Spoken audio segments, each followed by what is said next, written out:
السلام علیکم ورحمۃ اللہ وبرکاتہ نحمدہ ونصلی علی رسولہ الکریم واما بعد فاعوذ باللہ من الشیطان الرجیم بسم اللہ الرحمن الرحیم۔ شان نزول سورہ فیل۔ شان نزول کو دیکھنے سے پہلے تاریخی واقعات کو سمجھنا ضروری ہے، تو مختصراً ہم ان واقعات کو دیکھیں گے۔ یمن پر ایک بادشاہ کی حکومت تھی جس نے عیسائیوں پر بہت ظلم ڈھا رکھا تھا۔ ان عیسائیوں نے اس کے ظلم و ستم سے تنگ آ کر حبش کی عیسائی سلطنت سے مدد مانگی، جس پر حبش کے عیسائیوں نے یمن پر حملہ کیا اور سن 525 میں اس پورے علاقے پر حبشی حکومت قائم ہو گئی۔ بادشاہ حبش کی طرف سے ابراہہ نامی ایک شخص کو یمن کا گورنر مقرر کیا گیا۔ اب یہ جو ابراہہ ہے، اس کو یاد رکھیے گا نام کو، یہ اہم رول پلے کرنے والا ہے آگے۔ یہ اس وقت یمن کا گورنر مقرر کیا گیا اور پہلے یہ ایک یونانی تاجر کا غلام ہوا کرتا تھا۔ اپنی ہوشیاری اور چلاکی کی وجہ سے یہ آگے بڑھتا چلا گیا کہ یہ یمن کا گورنر مقرر کیا گیا۔ پھر اس نے اپنی ہوشیاریاں اور چلاکیاں بروئے کار لاتے ہوئے آخرکار یہ یمن کا بادشاہ ہی بن بیٹھا۔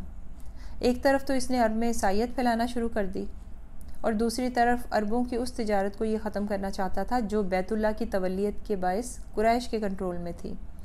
عرب لوگ جو مدتوں سے تجارت کرتے چلے آ رہے تھے، اس نے اس تجارت پر قبضہ کرنا شروع کر دیا تاکہ وہ اس سے پورا فائدہ اٹھائے اور عرب کے تاجروں کو اس سے دور رکھے۔ پھر اس نے دیکھا کہ تمام عرب جو ہے مکہ میں کعبہ کے حج کرنے کو جاتے ہیں، ایون کہ اس کے ملک یمن سے بھی لوگ جو ہیں وہ کعبہ کو حج کرنے جاتے ہیں۔ تو اس نے چاہا کہ اپنے عیسائی مذہب کے نام پر جو ہے وہ ایک عالی شان کلیسا چرچ بنائے، اور تاکہ لوگ جو ہے نا وہ اصلی اور سادہ کعبہ کو چھوڑ کر اس کے بنائے ہوئے یہ جو کلیسا ہے، نقلی کعبہ یعنی چرچ کی طرف جو ہے وہ لوگ آئیں تو اس کو اس سے بھی فائدہ ہو، منافع حاصل ہو۔ چنانچہ اس نے پھر یمن کے دارالسلطنت صنعاء میں اپنے اس مصنوعی کعبے کی بنیاد رکھی، کلیسا بنانا شروع کر دیا اور اس پر خوب دل کھول کر پیسہ اس نے خرچ کیا۔ اس کو آرائش پر اس نے خوب پیسہ لگایا تاکہ سارے عرب کے لوگوں کی توجہ اصلی کعبہ سے ہٹا دے۔ اب لوگ جو ہیں، عرب لوگ اس وقت جو ہے بت پرستی کرنے کی طرف آ گئے تھے، یعنی اگرچہ بت پرستی غالب آ گئی تھی عرب پر، مگر دین ابراہیمی اور کعبہ کی عظمت و محبت ان کے دلوں میں پیوست تھی۔ اس لیے قبیلہ عدنان، قحطان اور قریش کے قبائل میں غم و غصے کی لہر دوڑ گئی تھی اور لوگ جو ہے وہ اس کے کعبے کی طرف متوجہ ہوئے ہی نہیں۔ تو اس کے بارے میں روایات آتی ہیں کہ اسی غصے میں کسی نے اس کلیسا میں جا کر رفع حاجت کر دی تھی۔ کچھ کہتے ہیں کہ قریشی نوجوانوں نے اس کلیسا میں آگ لگا دی تھی، اور کچھ کہتے ہیں کہ ہو سکتا ہے ابراہہ نے جان بوجھ کر ہی خود یہ کارروائی کی ہو تاکہ اس کے ہاتھ ایک جواز لگے، بہانہ لگے، تاکہ وہ مکہ پر چڑھائی کر کے عربوں کو شکست دے اور کعبہ کو جو ہے وہ گرا دے، تاکہ لوگ جو ہیں پھر اس کے بنائے ہوئے مصنوعی کعبے کی طرف توجہ دیں۔ تو پھر اس مقصد کے لیے جو ہے یہ 60,000 کی فوج لے کر کعبہ گرانے نکلا۔ اس کی فوج میں 13، ایک روایت میں کہا جاتا ہے اور دوسری میں کہا جاتا ہے کہ 9 ہاتھی تھے۔ تو ابراہہ محمود نامی ہاتھی پر سوار ہو کر نکلا، یہ بہت ہی ٹرینڈ ہاتھی تھا۔ تو یہ آگے چلتے ہی چلے گئے اور ایک مقام پر رک کر جو ہے انہوں نے ایک حملہ کیا اور قریش کے بہت سارے مویشی، اونٹ وغیرہ لوٹ لیے، جس میں نبی پاک صلی اللہ علیہ وآلہ وسلم کے دادا عبد المطلب کے بھی 200 اونٹ شامل تھے۔ یہ وہ وقت تھا کہ اس عبد المطلب جو ہے قبیلہ قریش کے سردار تھے۔ تو پھر ان کی بات چیت ہوئی تھی ابراہہ کی اور عبد المطلب کی، تو عبد المطلب نے جو ہے مطالبہ کیا تھا کہ ان کے 200 اونٹ انہیں واپس کر دیے جائیں۔ تو ابراہہ بہت حیران ہوا تھا کہ بجائے کعبہ کی بات کرنے کے وہ صرف اپنے 200 اونٹ کی بات کر رہے ہیں واپس کرنے کی۔ تو انہوں نے ان سے پوچھا بھی کہ آپ کا کعبہ جو آپ کا دین ہے، میں تو اس کو ڈھانے کے لیے آیا ہوں، میری جنگ آپ کے ساتھ نہیں ہے، اور آپ 200 اونٹوں کی بات کر رہے ہیں اور اس کے متعلق تو آپ نے گفتگو ہی نہیں کی جس کے لیے میں آ رہا ہوں۔ تو عبد المطلب نے جواب دیا کہ اونٹوں کا مالک تو میں ہوں، مجھے ان کی فکر ہوئی، اور بیت اللہ کا مالک میں نہیں بلکہ اس کا مالک ایک عظیم ہستی ہے، وہ اپنے گھر کی حفاظت کرنا جانتا ہے۔ تو ابراہہ نے کہا کہ تمہارا خدا جو ہے اس کو میرے ہاتھوں سے نہیں بچا سکے گا۔ تو عبد المطلب نے کہا پھر ٹھیک ہے، تمہارا اختیار ہے، تم جو چاہے کرو، اللہ تو اپنے گھر کی حفاظت کرے گا۔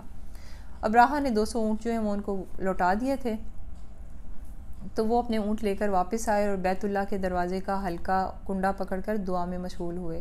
قریش کی ایک بڑی جماعت ان کے ساتھ تھی، سب نے مل کر اللہ تعالیٰ سے دعائیں کی۔ اس وقت کعبہ کے اندر 360 بت تھے اور یہ لوگ بت پرستی بھی کرتے تھے، یعنی اللہ کے ساتھ ان کو بھی پکارتے تھے، لیکن اس وقت ان لوگوں نے خالصتاً صرف اور صرف اللہ تعالیٰ سے دعائیں کی کہ اے اللہ، ابراہا کے عظیم لشکر کا مقابلہ ہمارے بس کی بات نہیں ہے، اے اللہ تو اپنے گھر کی حفاظت کا انتظام خود کر۔ بہت گڑ گڑا کر ان لوگوں نے دعائیں کی، اور پھر عبد المطلب نے باقیوں کو، اپنے قبیلہ قریش کے لوگوں کو کہا کہ وہ محفوظ مقامات پر چلے جائیں پہاڑوں پر، کیونکہ ان کو یقین تھا کہ اس لشکر پر اللہ کا عذاب آئے گا، اور یہ بھی تھا کہ یہ نہ ہو کہ ابراہا قتل و غارت شروع نہ کر دے۔ تو ادھر ابراہا نے بیت اللہ پر چڑھائی کی تیاری کر دی اور ہاتھیوں کو اور اپنے 60,000 فوج کے لشکر کو لے کر چلنا شروع ہو گیا۔ ایک جگہ پر آ کر ہاتھی جو ہے، محمود جو ہاتھی تھا جس پر ابراہا سوار تھا، وہ ہی بیٹھ گیا۔ اب وہ اس کو ہانکتے وہ آگے جاتا ہی نہ۔ ہاتھی بانوں نے ان کو اٹھانا چاہا اس ہاتھی کو، لیکن وہ اپنی جگہ سے نہیں ہلا۔ اس کو بڑے بڑے آہنی تیروں سے مارا گیا، اس کی ناک میں لوہے کا آنکڑا ڈالا گیا، لیکن وہ پھر بھی کھڑا نہ ہوا۔ پھر آخر انہوں نے اس کا رخ موڑا یمن کی طرف، تو جیسے ہی رخ کیا یمن کی طرف، وہ فوراً کھڑا ہو گیا، چلنا شروع ہو گیا۔ پھر انہوں نے اس کا رخ کیا شام کی طرف، تو وہ ادھر بھی چلنے لگا۔ پھر مشرق کی طرف رخ اس کا موڑا تو وہ چلنے لگا۔ ان سب اطراف میں چلانے کے بعد پھر آخرکار انہوں نے اس کا رخ مکہ کی طرف کر دیا۔ اب جیسے ہی رخ اس کا مکہ کی طرف کیا تو وہ ہاتھی پھر دوبارہ سے بیٹھ گیا۔ اسی اثناء میں پرندوں کی قطاریں نظر آنی شروع ہو گئیں، غول کے غول، یعنی جیسے ایک گروپ ہے پھر دوسرا ہے، یہ آنا شروع ہو گیا فضا پر۔ اور یہ اس میں ایک ایک پرندے نے ایک ایک پتھر اپنی چونچ میں اور 2 پتھر اپنے پنجوں میں دبا رکھے تھے۔ یہ آنن فانن ابراہا کے لشکر کے اوپر چھا گئے اور انہوں نے ان پتھروں کو ابراہا کے لشکر پر برسانا شروع کر دیا۔ اب یہ جو پتھر ہے، ایک ایک پتھر لگتا تھا، جس کسی پر یہ پتھر گرتا وہ زمین پر گرنے لگتا، گولی کی طرح وہ پتھر ان کے بدن میں لگتا، جس سے ان کا جسم گلنا شروع ہو جاتا، خون بہنے لگتا تیزی کے ساتھ اور ٹکڑے ٹکڑے ہونے لگتا اور وہ گرنے لگتا۔ ابراہا کے ساتھ بھی یہی ہوا۔ اس افراتفری میں اس کے فوجی جگہ جگہ گر گر کر مرتے رہے، کچھ تو وہیں ہلاک ہوئے، کچھ نے بھاگنے کی کوشش کی تو وہ بھی تکلیفوں سے، زخموں سے مر گئے۔ خود ابراہا جو ہے بلاد خصم کے مقام پر جا کر مر گیا تھا۔ یہ جو واقعہ ہے حضرت محمد صلی اللہ علیہ وسلم کی پیدائش سے 50 روز پہلے ہوا تھا یہ واقعہ، اور یہ واقعہ محرم کے مہینے میں مزدلفہ اور مینا کے درمیان وادی محصر کے مقام پر پیش آیا۔ اس لیے سنت یہی ہے کہ آدمی یہاں پر جب پہنچے تو جلدی سے تیزی سے گزر جائے۔ یہ اتنا بڑا واقعہ تھا کہ جس کی تمام عرب میں شہرت ہو گئی، سب نے اسے اللہ تعالیٰ کی قدرت کا نمونہ قرار دیا۔ حالانکہ ان دنوں سارے عرب لوگ جو ہے شرک میں مبتلا تھے اور بتوں کو پوجتے تھے۔ خانہ کعبہ میں 360 بت رکھے ہوئے تھے، ہر ایک قبیلے کا اپنا اپنا بت تھا جسے وہ اللہ کی ذات میں شریک ٹھہراتے تھے۔ لیکن جب ابراہا کی مصیبت پڑی تھی تو سب نے مل کر صرف ایک اللہ تعالیٰ سے ہی دعا کی تھی، اور کسی نے بھی یہ نہیں کہا کہ ابراہا اور اس کی فوج کی شکست اور موت میں ان کے بتوں کا ہاتھ ہے، بلکہ سب نے یہی اقرار کیا تھا کہ یہ اللہ تعالیٰ کی طرف سے ہے۔ جس سال یہ واقعہ پیش آیا تھا، اہل عربی سے عام الفیل یعنی ہاتھیوں کا سال کہتے ہیں، تو چند سال تک قریش کے لوگ اس واقعے سے اتنے متاثر ہوئے کہ چند سال تک انہوں نے اللہ کے سوا کسی اور کی عبادت نہیں کی، بتوں کو بھلا ہی رکھا۔ تو اس صورت کا نزول اللہ تعالیٰ نے مکہ میں کیا جب لوگ نبی پاک صلی اللہ علیہ وسلم کی بات سن کر ہی نہیں دے رہے تھے۔ کفار مکہ اور یہ قبیلہ قریش اہل عرب نبی پاک صلی اللہ علیہ وسلم کی مخالفت پر کمر بستہ تھے۔ تو اللہ تعالیٰ نے یہ صورت کا نزول کیا تاکہ قریش کے لوگ اور اہل عرب اپنے دلوں میں اس بات پر غور کریں کہ اللہ کے رسول صلی اللہ علیہ وسلم جس حق کی دعوت دے رہے تھے وہ آخر اس بات کے علاوہ اور کیا تھی۔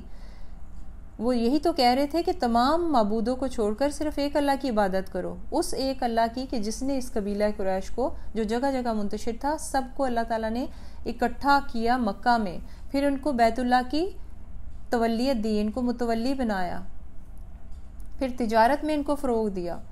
اس کے بعد ابراہا کی یہ مشکل مصیبت سے اللہ تعالیٰ نے ان کو امن دیا۔ تو یہ پھر بھی اللہ کے احسانات کو نہیں مان رہے اور پھر شرک کی طرف مبتلا ہیں اور نبی پاک صلی اللہ علیہ وآلہ وسلم کی بات نہیں سن رہے. تو اللہ تعالیٰ نے کہا اچھی طرح سے یہ لوگ سوچ لیں، اگر انہوں نے دعوت حق کو دبانے کی کوشش کی تو جس طرح اللہ تعالیٰ نے اصحاب الفیل کو بری طرح ہلاک کیا، اس طرح وہ ان کو بھی ہلاک کر دے گا. جو اس کی دعوت حق کو مٹانے کے لیے زبردستی سے کام لیں گے وہ کبھی کبھی بھی نہیں کامیاب ہوں گے. یہ تھی سورۃ فیل کی شان نزول. جزاکم اللہ خیراً کثیراً. السلام علیکم ورحمۃ اللہ وبرکاتہ.